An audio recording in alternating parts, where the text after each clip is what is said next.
Good evening, everyone. If somebody could maybe just put in the chat that the sound is working okay, because I did have the mic muted while we were getting set up. And there's about a 5 or 6 second delay in me broadcasting from my desktop here to YouTube. I keep looking over there because I have a computer set up where I can see it. So if somebody could just put in the chat that they can hear us. Mary, I see you're online. If you could maybe just put a note there that you can hear, that would be great. And as soon as we hear that, we'll get started.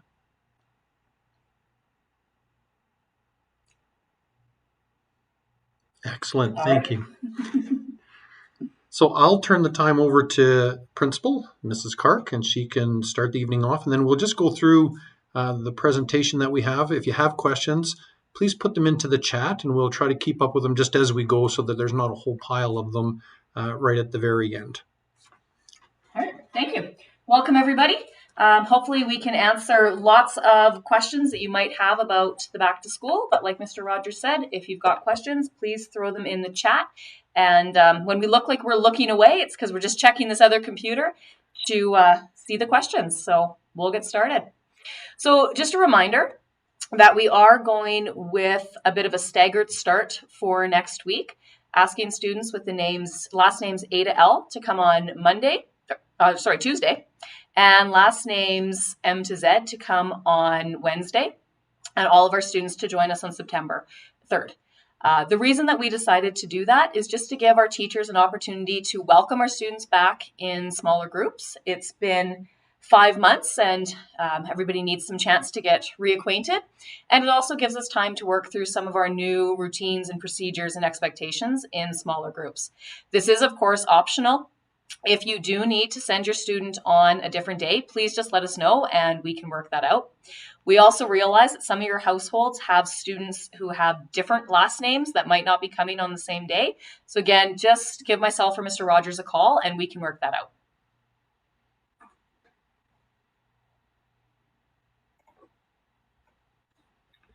So the arrival procedures that we'll follow, and these are for on a daily basis, have to do with where students need to come into the entrances and what time. So students shouldn't arrive before 8:30 a.m. The doors will be locked, and that's because we have to man and supervise every door as students come in.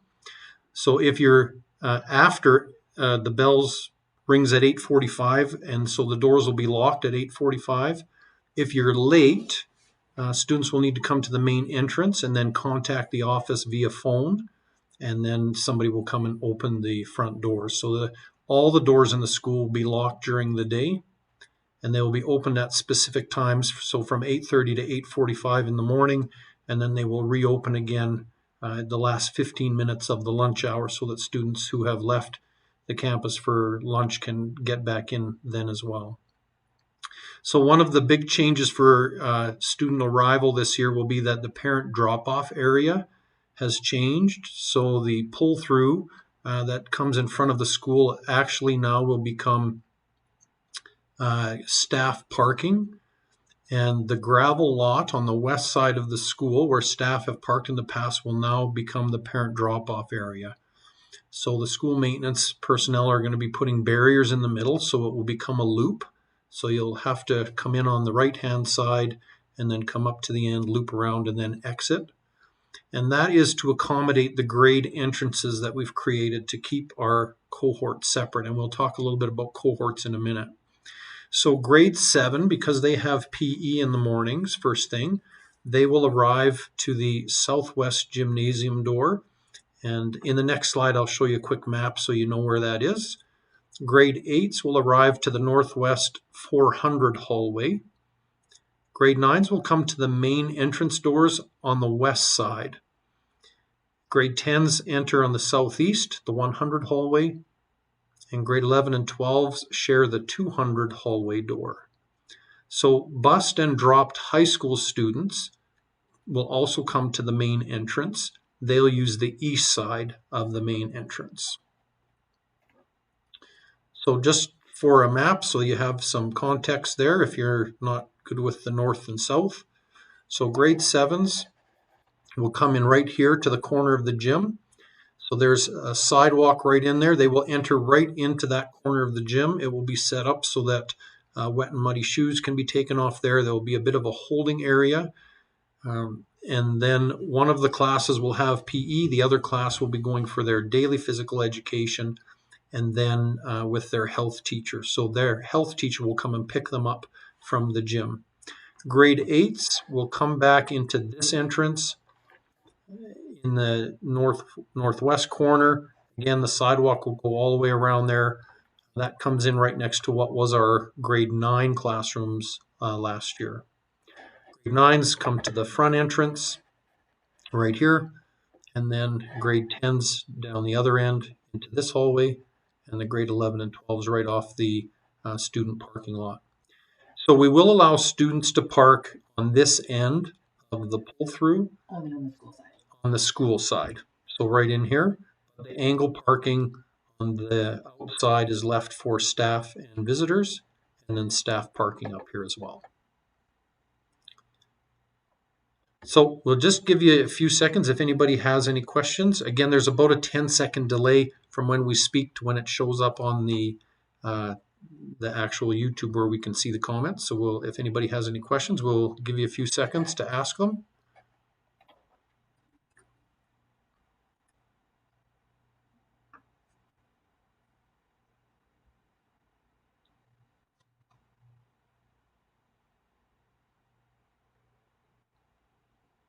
Okay, we don't see any questions for that, so I'll let Mrs. Clark talk a little bit about cohorting.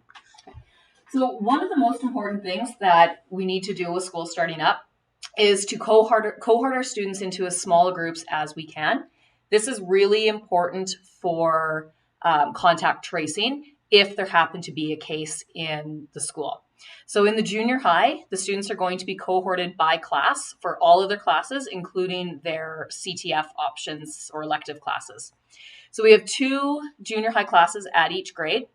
So 7A will stay with 7A, 7B with 7B, and then same with the grade 8s and 9s. And the cohorts are going to remain in their designated classroom except for phys ed and specific electives. Each group will still get an opportunity to participate in foods and shop. And of course, for those, they need to move down to those rooms. Otherwise, the teachers are going to move to the students. Students are going to remain in the classroom during the break between the classes while those teachers are moving. And we've had lots of questions about how do students get their movement break. And that's something that as a staff we'll be working on over the next couple of days to make sure that students do get that opportunity to move while they're in class. And students will be provided with access to the bathrooms as needed throughout the class time so that we don't have a big group of students all trying to get into the washrooms at the break time. Even though we understand that students might be in other cohorts out of school where they're interacting with students from other grades, maybe from other communities, while we're in school, we do expect our students to honor those cohorts. So that if there ever were a case to come into WCCHS, it's very easy to track and isolate any of the students we need to. A question just popped up here about where is the bus loop. Buses will be remaining in the same place, just to the other side of the student drop-off. So that hasn't changed.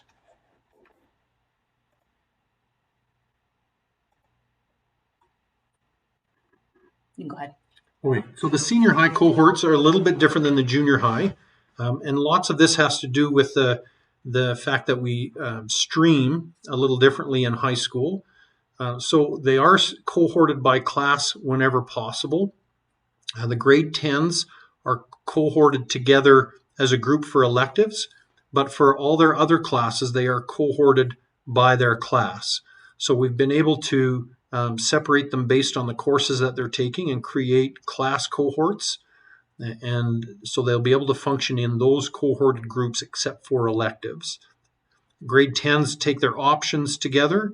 And again, we have divided them up so that they have access in a particular time of the year when grade 11 and 12s don't have access to those courses. And so in order to do that, we've split the high school electives into quarters. So we've taken the semester and split it in half. And so, for instance, I believe foods is available to grade 10s in the first quarter of the first semester, and for grade 11 and 12s, it's available in the second quarter of the first semester.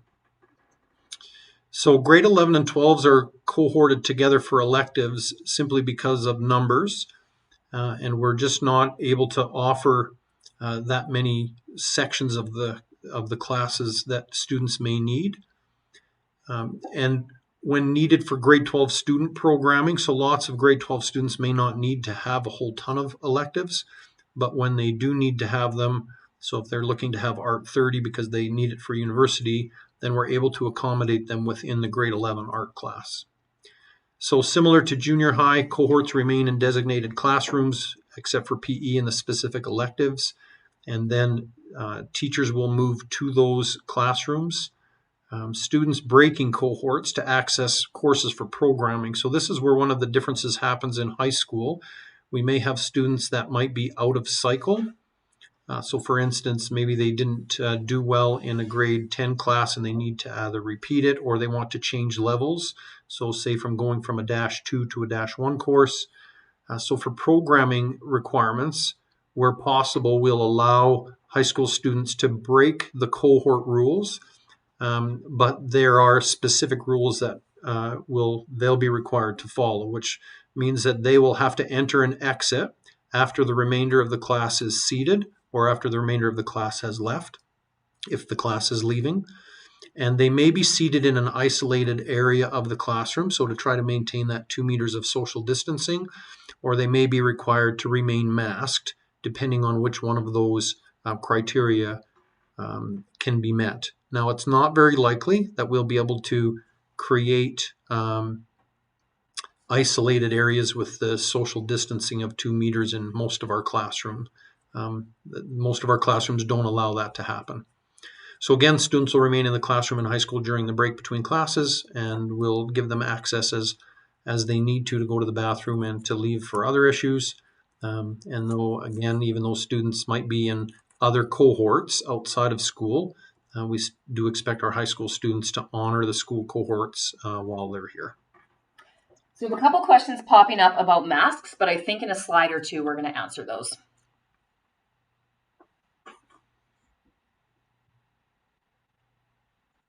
But will there be any sports clubs like basketball and others?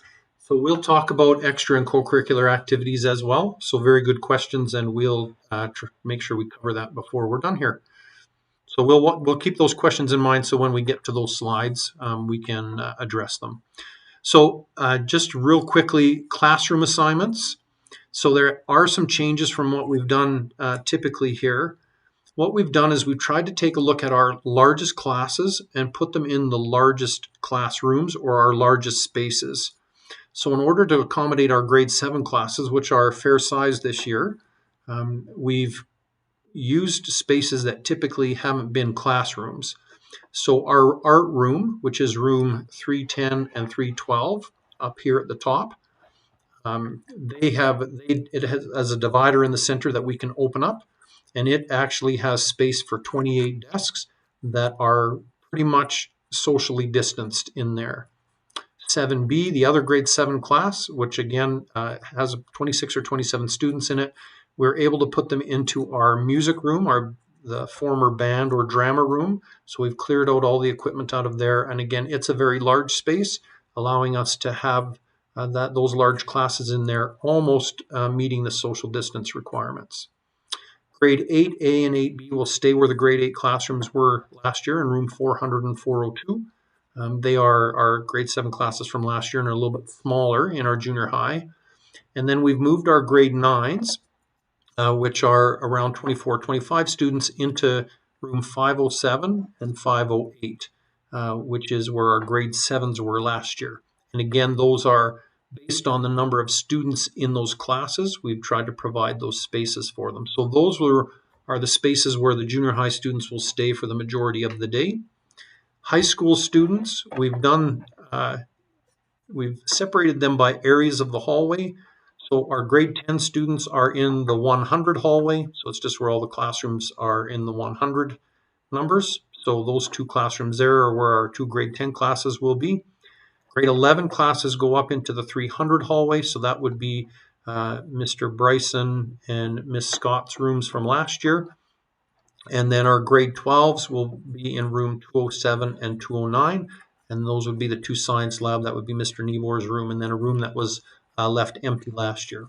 So those will be the classrooms that are assigned to the different grades. We also have bathrooms assigned to the grades. So junior high students will only be able to access the bathrooms that are up here in our common area. And high school students will access the bathrooms that are in the hallway.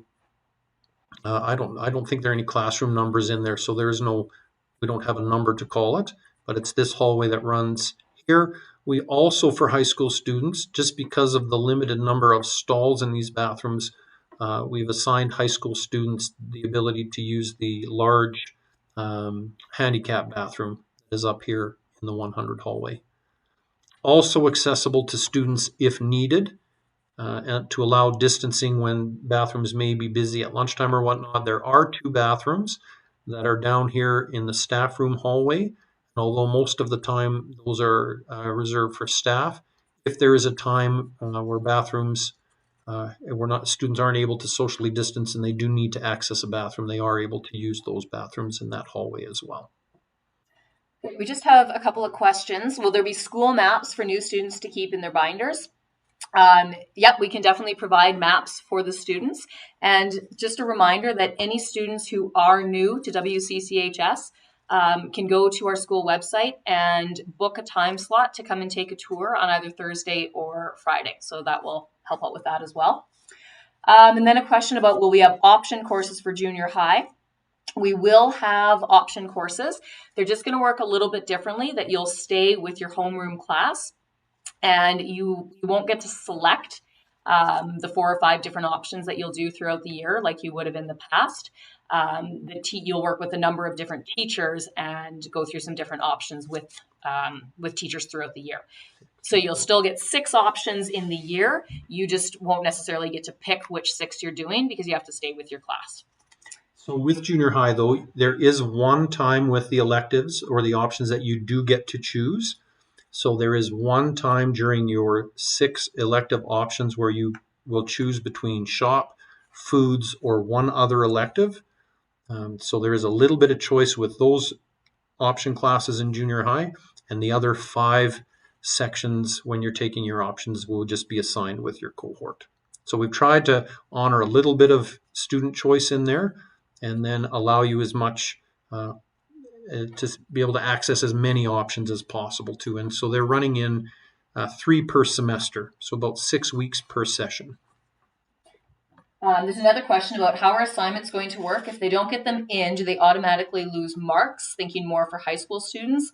No, and I'm guessing that maybe that question is if a student is sick, if they're not able to get them in. No, we'll work with our students to make sure that they can get everything handed in. Teachers, of course, will set deadlines, and students just need to have conversations with teachers if they're not able to meet them. Okay, we've had some questions about masks and when they're going to have to be worn and how that works in a classroom. So mask use is required in all spaces in the school, in all shared spaces in the school at all times. So when you enter the school, when you enter the school ground, you're expected to put your mask on. So when you come off the bus, you'd already be wearing it. When you get out of the car, you'd be wearing it. When you walk onto school property, you'd have your mask on. And then as you enter the school, you will come in and be greeted by a staff member, and you'll head straight to your classroom. In the classroom, there might be times that you can take your mask off. The guidelines state that if you're in your desk, you're seated forward, you're not facing anybody, you're not interacting, you're just working quietly, then masks can be removed. But if students are interacting, if they're turning and talking to each other, if they're working in groups, then they will have to wear their masks because very few of our classroom spaces allow for students to be 2 meters apart. There may be times when teachers will say masks just need to be on all the time. Because they might suddenly say, you know what, turn and talk to your partner. Your mask is already on, so you're able to do that quickly. Teachers do have discretion to say that in their classroom, it's a mask on zone. And teachers will work through those expectations with students. Even though we are asking you to be masked when we're in the common areas of the school, we're still asking students to maintain 2 meters of space between them and others whenever it's possible. We've reorganized our common area where one group will have lunch. We've taken out the round tables and put in long tables so that we can fit more students in as close to 2 meters apart, because of course at lunchtime we need to remove our masks to eat. One of the biggest changes for our students is that we will not have access to lockers. So it'd be important for students to have a backpack or some other means to keep all of their materials with them throughout the day. Some classrooms have some spaces to store materials, but we don't have a ton of space. This also means be really mindful of what school supplies you bring with you. It's not necessary to have a binder for each of your subjects. You can share binders with between, say, math and science, bring some dividers, bring a few pens, pencils. There was probably geometry sets on the school supply list. Your teacher will let you know when you need those. So really just bring the bare minimum: binders, papers, calculator, writing utensils, and your teachers will let you know to bring other things if you need them throughout the year. The school division has purchased reusable water bottles for all of our students. So those will be given out to students on their first day. We have a couple of water bottle filling stations, and we've requested a third one to be put in. So we highly suggest that students fill their water bottle rather than drinking directly out of the water fountain. And there will be hand sanitizer at all entrances into the building and to all classrooms. And staff and students are expected to use hand sanitizer whenever they enter and exit a space. Many of our classrooms do also have sinks, so hand washing is also an option rather than sanitizing. Let's see. I think that answered all the questions that we had about masks. Okay, we'll just talk a little bit about lunch procedures. So because of the requirement that students be socially distanced at lunch so that they are not within 2 meters of one another when they remove their masks, we're asking the junior high students, we're strongly encouraging them to remain at school for lunch. Grade 7 students will eat in their classrooms because, as we mentioned, those spaces are large enough that they'll be able to take their masks off, and as long as they're sitting in their desks, they will be 2 meters apart. Grade 8 students will be dismissed 2 minutes before the lunch bell goes so that they can get into the learning commons to eat. So the library area, there will be tables, desks, chairs, sit in there at 2 meters apart.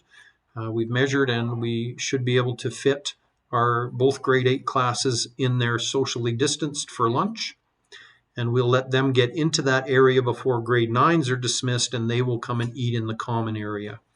And again, we've measured those and calculated that we will be able to get grade 9s into that area so that they can be socially distanced to eat lunch. At high school, again, we ask students to try to honor the school cohorts during lunch. Again, that's just again for the contact tracing should it ever be needed. If you're hanging out with other people from other cohorts or other grades, if something were to happen to where we needed to contact people that you were in contact with, we know that you're part of the cohort. We wouldn't know necessarily who you've socialized with during the school day at lunchtime. And so again, we just strongly encourage students to honor the cohorts. Grade 10 students will have access to the 2 classrooms, 100 and 113, and then also in the 100 hallway. And we will mark the hallway on the lockers so that students know what the 2 meters apart is, and there'll be area for them to sit on the floor should they choose. Grade 11 students have the same option in room 303 and 307, and then grade 12 in the 207, 209 classroom and the 200 hallway. Now you'll notice up in the junior high there, it just does say that the gym will be split at lunch, and each junior high grade will have access to the gym 1 day per week. When I made this presentation earlier today, that was the case. And then when we met here late this afternoon with the superintendent, currently we will have to seek some more guidance from the board office as to whether or not we can open up the gym for students to have access to the gym to play in. at lunchtime and just what activities would be allowed. We have a couple questions again. What's library access going to be like? So Mrs. Marshall will be in the Learning Commons every morning, and junior high classes I expect will still have library time just like they did in the past. So we will make sure that students do still have opportunity to get into the library. The only real parameter that's around library use is it is an area where you need to be masked, and we'd have assigned time so we don't have mixing of cohorts. And there will be a little bit of lag time between being able to borrow materials, because when books come back, they do need to sit in isolation for 72 hours before they're reshelved. And then Mrs. Marshall will also be making lots of recommendations to students and talking about books and trying to avoid students pulling a number of books off of the shelf to look at them. And of course, digital books, ebooks are also an option that students can sign out. Also asked about, will the cafeteria be available? The cafeteria won't open right at the start of the school year. But once we've got all of our lunch procedures and all of our routines in the school down pat and we've got everything working really well, then we will work with Chef Ryan to open up the cafeteria. What about kids that have issues eating in front of people? That would be a conversation that a student or a parent is absolutely welcome to have with us, so that if there are some students that we need to make some accommodations for, we can definitely do that. And we can do that in a case-by-case basis. Phys ed will still take place. We think it's really important that our students get as much physical activity as they can. Students will be encouraged to change and will be given to the access to the change rooms in shifts so that social distancing can be maintained. So Mr. Libert will work with students to set up a schedule for using the change room. Wherever possible, you'll do activities where social distancing can be chosen. For junior high, the one big change in phys ed is in the past, both grade 7 classes have gone to phys ed while a small group stayed out for health. We won't be doing that anymore. Grade 7A will go to phys ed while 7B is in health. So that means 1 week you'd go to phys ed Monday, Wednesday, Friday, and then the next week, Tuesday, Thursday. On the days that you are in health, the health teachers will take students for some sort of daily physical activity, so they're still getting those movement breaks. Wherever possible, we'll do outdoor phys ed activities, and any equipment that is used will have to be sanitized before and after use. A couple more questions. During lunch, will we be able to sit beside, not being socially distanced within their own cohort? At lunchtime, we've set it up so that students will be 6 feet apart.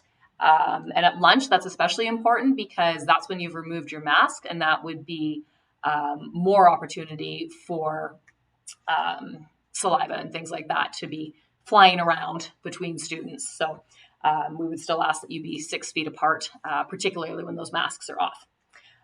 Can you go outside for lunch? Yes, absolutely. You can go outside within your cohort to have lunch as well. If some students are new to the school, will there be teachers to help them? Yes, we'll have lots of teachers on supervision. We have lots of teachers that are around first thing in the morning to help students find where they need to go. And again, if you're new to the school, please make sure you go to our website and book a tour on Thursday or Friday so that you can see the school before we have all of our students back.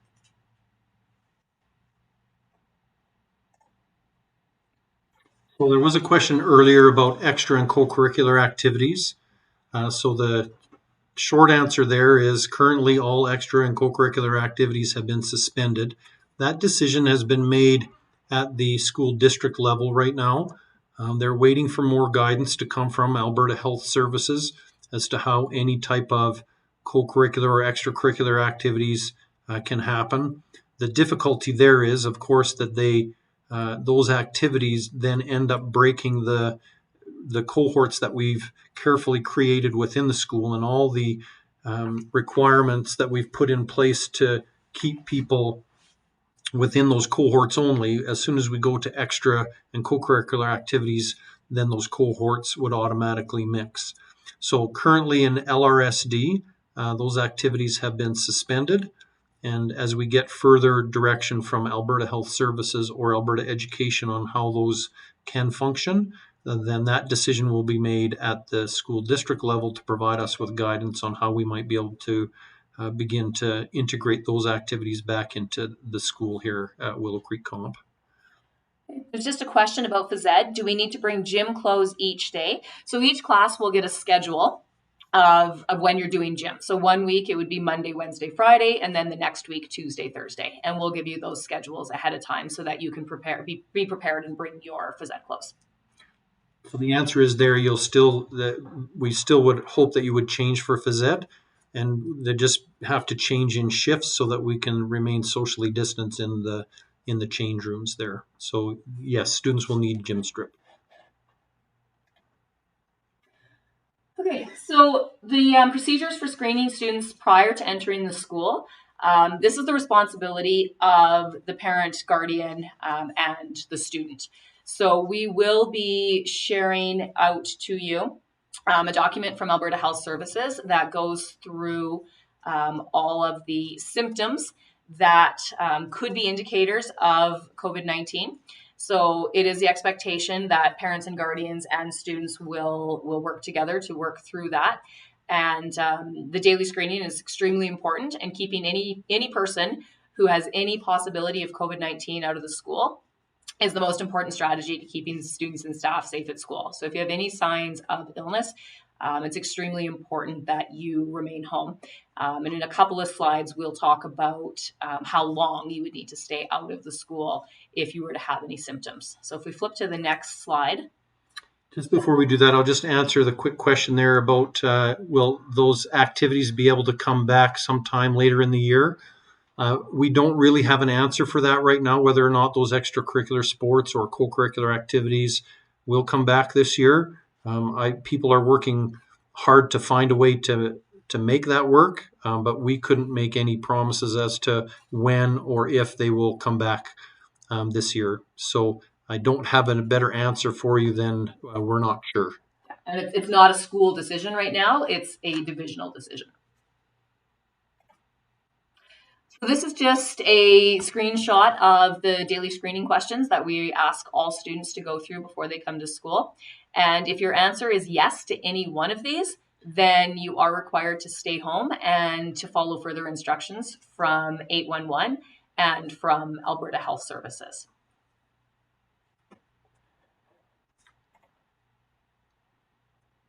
So in the event that a person develops symptoms while they're at school, so the person experiencing symptoms will be asked to immediately wear a mask if possible, if they're not already wearing a mask. And then the person experiencing symptoms will be isolated in a separate room. So here at our school, we'll be using the infirmary that's in the office, simply because it's got easily wipeable surfaces and it's, again, within access of adults and supervision. And we don't want to make it be a different room where, people can look in and see if somebody's isolated there. So again, to allow privacy of those individuals that will be here in the office. The person will be asked to go home as soon as possible. So in the case of a student developing symptoms, we'll call a parent guardian and we'll ask them to come and pick up the student as soon as possible. And they will remain in the infirmary, isolated there until they're able to be picked up. Students requiring care while waiting. So if somebody is ill and needing someone to care for them while we're waiting for the parent guardian, obviously staff will continue to provide care to that individual. And we have personal protective equipment here for staff to wear to accommodate that care. We ask, of course, that hand hygiene will be performed by the person with symptoms and anybody providing care.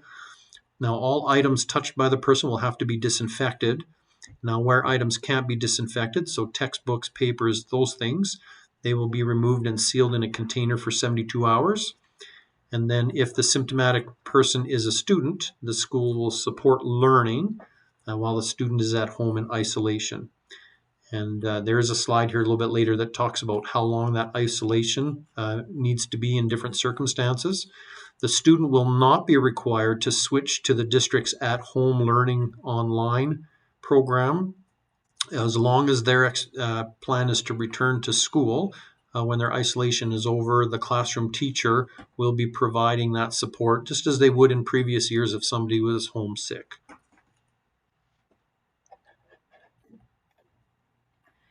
Okay. If there is a confirmed case at school, Alberta Health Services has recently shared with us what that procedure will look like.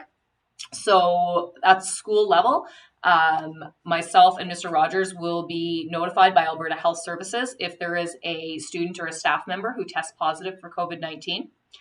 Under the direction of Alberta Health Services, we will work with Alberta Health Services to confirm the case with the parents. And then Alberta Health Services will do an investigation on each case. And it will be up to AHS to do the contact tracing and contact all of the close contacts of the student or the staff member. We, as the school administration, are legally bound to maintain that individual's privacy and won't share their personal information or any information that can identify the individual with school staff or school community. So that's on us to make sure that we protect your right to privacy. If the confirmed case is a student, then as Mr. Rogers had said earlier, the school will continue to support your learning while that student is at home in isolation.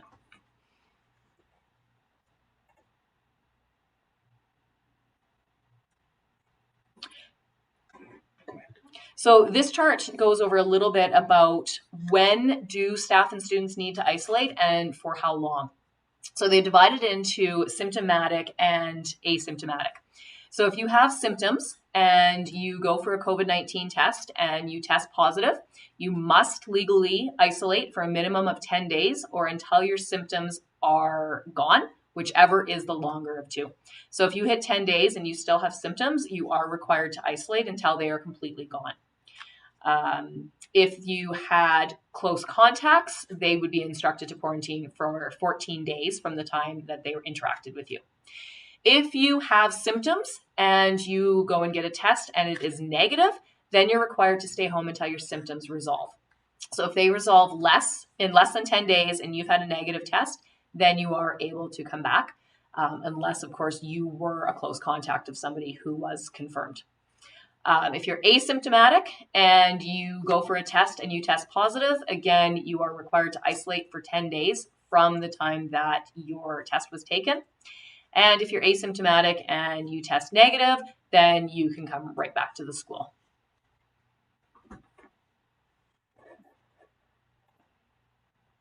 So just a couple of questions that Alberta Health Services has identified as the most frequently asked. So does everyone in the class need to be quarantined if there is one symptomatic person, child, staff, visitor, volunteer? So again, symptomatic doesn't mean that they've tested positive. They just have some symptoms. So everyone in the class does not need to be quarantined if it's just a symptomatic person. If somebody has one of the core symptoms, then they must stay home and isolate for 10 days. And of course, we would encourage them to get a test. If they have any other symptoms of illness, they should stay home until those symptoms resolve. And then again, the testing. And contacts of someone who is not a case of COVID-19 are not required to isolate, which means just because you came into contact with someone who had symptoms doesn't mean that you now need to isolate or quarantine. You would only need to isolate or quarantine once they've been tested, and Alberta Health Services then would contact any close contacts once they tested positive. And I think that answers the question we had right now. How does the privacy issue of one student affect the cohort? Do the rest of the students automatically need to get tested? So AHS would be asking us for our cohort lists and for the close contacts of a student. So of course, we'll be doing things like keeping track of seating plans, any students that are near each other while they're within the school, so that we can provide that information to AHS. So the information that they would share with the close contacts is that someone that you were a close contact of has tested positive, and they'll make the recommendation if testing needs to happen or not. From our understanding, it won't automatically be that everybody in the cohort needs to be tested if there was one positive case. AHS will determine what that close contact is. So we're aware in the media age that we live in that, kids will chat back and forth, and it's very likely that people will have some idea of if there are any positive tests of who it is. But that cannot come from the school. We cannot release that information, not even to school staff. So that's Alberta Health Services' responsibility to deal with that privacy and who they contact and who they notify. And they won't give a name either, is our understanding. So. Do we need to send the whole class home if the teacher becomes a confirmed case of COVID-19? If a teacher or staff member is a confirmed case, then again, AHS will work with the school to identify those close contacts and again make any of those recommendations for testing that they need to. And AHS will decide who is a close contact and who needs to go under quarantine. Hopefully that's still working.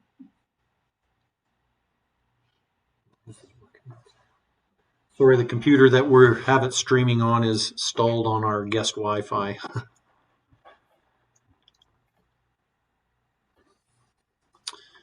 So the other question that was asked was how many confirmed cases in a single school result in closure of the school?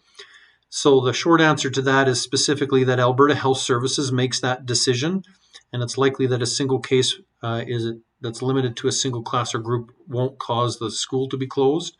And in fact, any closure would be at their determination based on their investigation and what level of exposure there was. So the public health measures for outbreak management are at the discretion of the zone medical officer of health, and decisions on the need for any type of instructional delivery plans that are alternate to what we're doing now will be made by the government in conjunction with those local officials. So those decisions would be well above the school's pay grade. We don't make those decisions. That would be up to Alberta Health Services.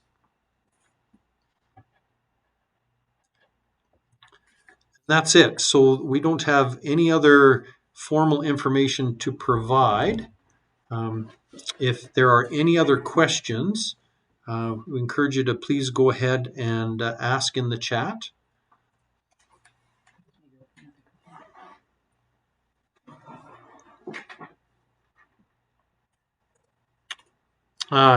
Great question, Tara. Yes, so we are going to still work with our Fridays that had the flexible classes in them. We are going to work with them in the grade cohorts in high school, but they will still have access to that flexible programming in the morning that's attached to the academic courses that they have. So they'll have access. We've divided the morning into 3 38-minute classes for high school, and during those classes, students will be able to access their academic teachers or other teachers as they can, depending on what's being offered.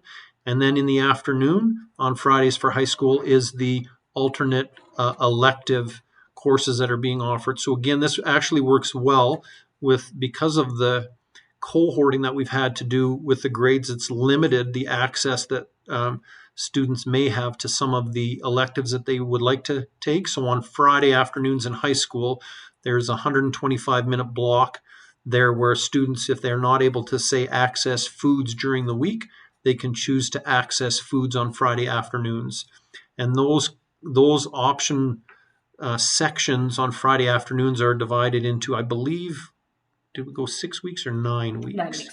9 weeks. So they'll have to choose for 9 weeks a different elective that they would like to take on Friday afternoons.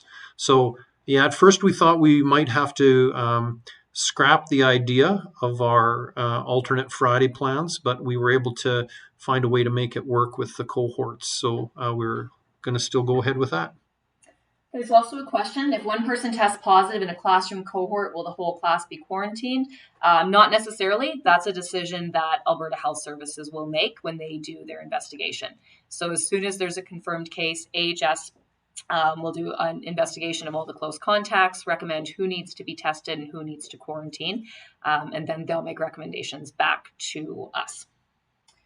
So the classes will not stay the same as last year. So the class lists have changed. So grade 7s who have now come to grade 8, the class lists will look a little bit different, and same with grade 8s going into grade 9. And of course, grade 6 is coming into grade 7. Those classes have changed as well. So they will be different than what they were last year. And they were all made with input from the teachers last year. So including the grade 6 teachers over at West Meadow made recommendations for class lists. There was also a question, when will students receive their schedules? High school students did get them at the end of June. So for the most part, any academics they had won't have changed very much. And options will get to them within the first week of school. Will we have assemblies? Not in person to start. There may be virtual assemblies, but we can't bring all of the students together into the school. That would break all of our cohorts, and there'd be absolutely no way to socially distance, so there won't be any large gatherings. Are students with allergies or pre-existing conditions needing testing? If the student had a test in the past few weeks, would this be sufficient if negative with no new onset of symptoms? And that's exactly it. If you have symptoms, we understand people have allergies, and come fall, as they're cutting fields down, some of us get very sniffly for a few weeks. If you've had a test that shows that's your baseline, then that's acceptable. And as soon as there's any kind of change in the symptoms, then that's when you would be becoming concerned and needing to stay home because you've had a change in one of those symptoms that's on that checklist. So just in that vein there, we work with the parent there and trust the parent. We do not expect that you're going to bring in documentation of a test or that you've completed the checklist every morning. We expect and recognize that parents are looking after the safety of their kids and will work with us. And so if we have any concerns, we'll contact you as a parent and make the decision as to whether or not the symptoms that they're experiencing are part of their allergies or something new or different that may bring concern to the parent. So really that decision lies with the parent, not us to make that decision. Are the subjects going to be the same like last year? You will do all of the same classes that you've always done. So you'll have all of your math, ELA, social science, health, phys ed, and your option classes. And we actually have some different options that teachers will offer each class as well. But again, remember, the one change is that you won't get to select the option and pick and choose. You will go through 6 that are more determined by the teacher that you are working with. Is there an online parent form parents fill out every morning? No, we will send you later this week the questionnaire, and then it's just for you to go through. It does not need to be filled in and submitted to us. It doesn't need to be delivered to us every day. Our trust is in our community and our parents that you're going through that process with your children and watching for any new symptoms. Will you do another presentation about at-home schooling? We're still getting more information about at-home schooling. That teachers will be starting to contact students later this week to give you some more information and talk to you about your class schedule. I just today received a guide from central office about at-home learning that I believe they're going to be putting on the website in the next day or two that will give you more information.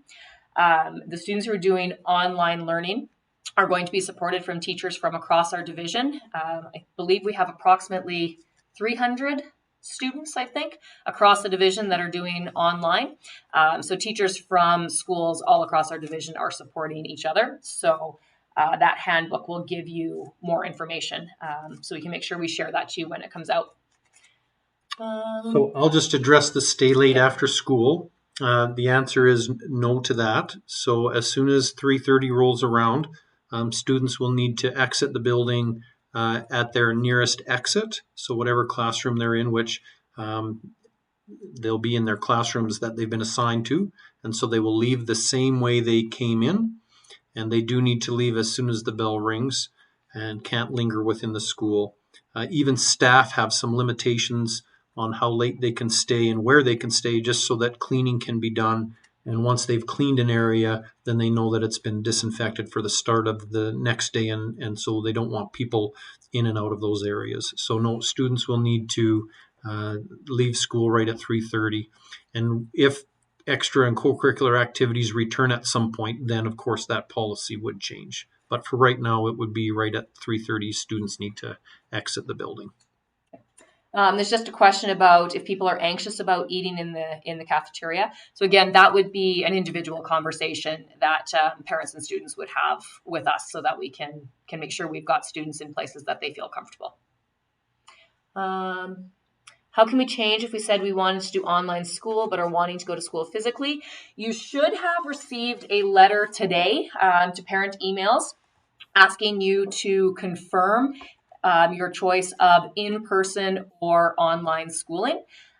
So please check your email. And if you have changed your mind about what it is that you'd like to do, just send an email to myself or Mr. Rogers, and we will make that change for you.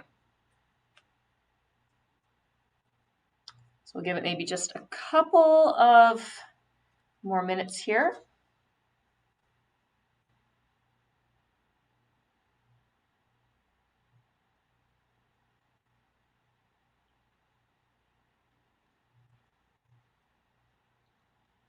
Okay, it looks like that's it. Thank you so much to everybody for joining us and for all of your great questions. Every time we do one of these, we get a few more things to think about, but we are really excited to see everybody back next week. And we feel really confident that we've got a plan in place to keep everybody safe and to welcome everyone back and have the best 2020 school year that we can in these very different times than we've all experienced. So thank you very much, everybody. Looking forward to having everyone back. The presentation will stay up on YouTube following using the same link. So if you know of those who didn't watch it tonight but would like to maybe have access to the information, they can just follow the same link and it will stay up on YouTube for a few weeks. Excellent. Have a great night, everybody. Thanks. Bye, everyone.